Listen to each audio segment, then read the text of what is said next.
She was once a bubbly contestant on a hit reality TV show. Glamorous, confident, a model who made headlines for her beauty and sass.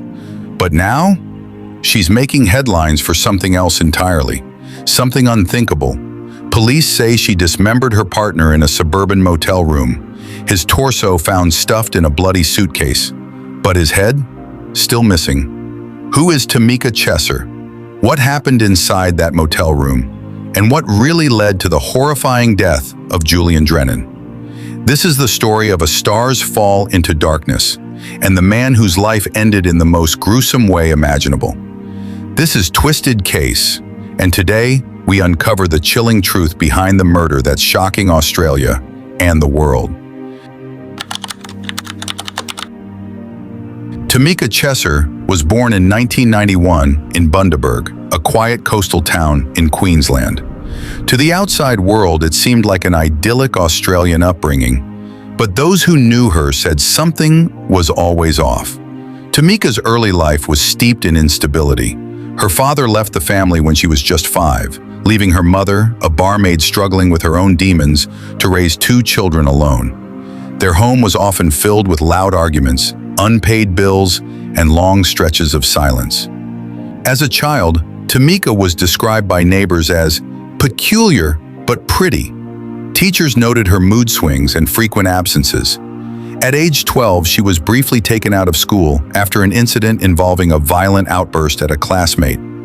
At 15, she ran away for the first time, disappearing for 3 days.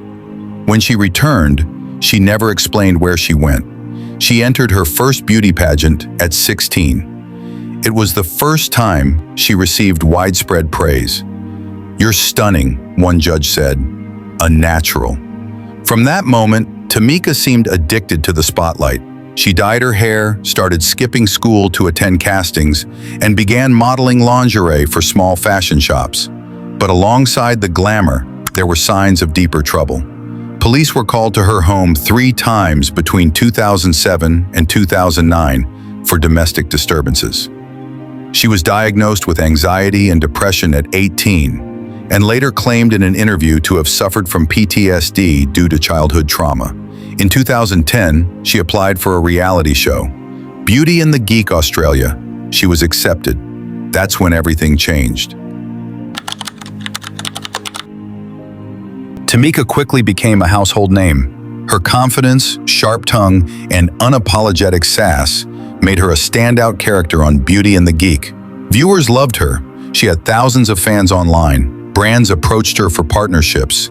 She was invited to parties in Sydney, Melbourne, and even Los Angeles. But as fast as her star rose, it began to burn out. Her off-camera behavior became erratic. Crew members from the show later claimed she had frequent meltdowns, accused others of sabotaging her, and once locked herself in her hotel bathroom for 2 hours before filming. She was dropped from a skincare endorsement deal after a profanity-laced tirade went viral. Then came her arrest, caught on CCTV assaulting a woman outside a nightclub in Gold Coast. The charges were dropped, but her image was tarnished. Tamika retreated from the public eye in 2014. She moved cities multiple times, changed management, and began deleting old social media posts. But she never let go of the spotlight. In private, she was still chasing it. Julian Drennan wasn't famous. He never wanted to be. Born in 1982 in Port Lincoln, South Australia, Julian was the definition of grounded. He worked with his hands, drove a beat-up truck, and took pride in his home renovations. More than anything, he loved his 2 children, a boy and a girl, ages 9 and 11. After his marriage ended in 2021, Julian dated casually but never seriously. Friends described him as loyal to a fault. "If Julian trusted you, he'd take a bullet for you," said one friend. In early 2024, Julian met Tamika through a mutual friend. At first, it was online messages, flirty, harmless, then video calls, then a weekend in Adelaide. By June, they were a couple. Julian was enchanted. Tamika was electric, unpredictable, intense. It was like stepping into another world. But that world had shadows. Tamika would disappear for days without warning. She accused Julian of cheating, of lying, of manipulating her. He was confused, sometimes scared, but he stayed. He thought he could help her. He was wrong. The cracks started to show in early 2025. Tamika told Julian she believed her neighbors were spying on her. She claimed cameras were hidden in her light fixtures. Julian tried to reassure her. It didn't work. She began spiraling. In one message, she wrote, "You think you love me, but you love an idea. I'm not someone you can fix." Julian tried to remain calm. His replies were patient, kind, even pleading. But Tamika escalated. "If I disappear, it's on you. I see your lies like blood in water." In May, they broke up. 2 weeks later, Tamika begged him to come visit her one last time. Julian hesitated, but ultimately agreed. He never came home. June 25th, 2025, the homely motel.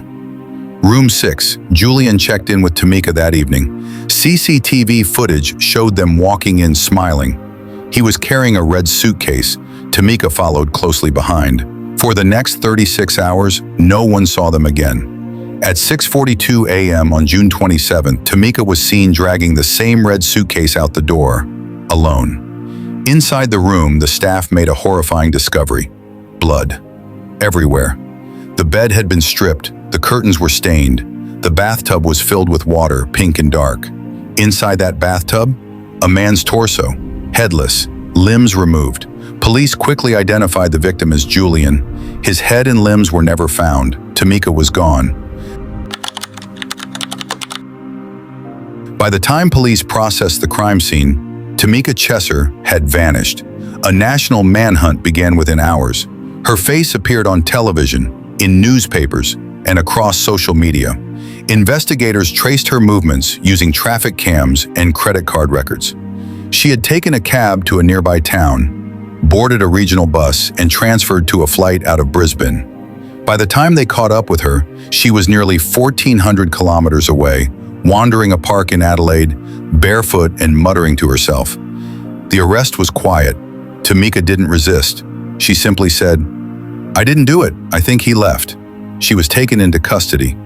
But instead of jail, she was transferred to Glenside Psychiatric Hospital under South Australia's Mental Health Act. There, her behavior grew stranger. She refused to eat for 3 days. She scratched her arms until they bled. She mumbled about being watched through the lights. Psychiatrists diagnosed her with acute dissociative psychosis, but the diagnosis didn't explain everything. Over the next 2 weeks, Tamika was subjected to intensive psychiatric evaluation. A state-appointed forensic psychologist, Dr. Lyle Harrington, wrote in his report, "The subject exhibits a fragile grip on reality, paranoia, and alternating states of lucidity and delusion. She may be suffering from either a schizoaffective disorder or trauma-induced dissociation." But buried in her belongings was something more chilling, a journal. Inside, pages were filled with paranoid scribbles, dark poetry, and unsettling confessions. One page read, "He had no face. His face changed. I was supposed to make him quiet." Another, "There is no blood if you look at it with closed eyes. I didn't kill him. He left me first." Was this the writing of a psychotic break or a careful performance? Dr. Harrington noted inconsistencies, sudden improvements when lawyers were present, but regression when questioned by police. The court needed to decide, was she unfit to stand trial or just pretending? In July 2025, Tamika's case entered legal limbo. Prosecutors formally charged her with murder, mutilation of a corpse, and obstruction of justice. But she hadn't entered a plea. Why? Because she hadn't been declared fit to stand trial.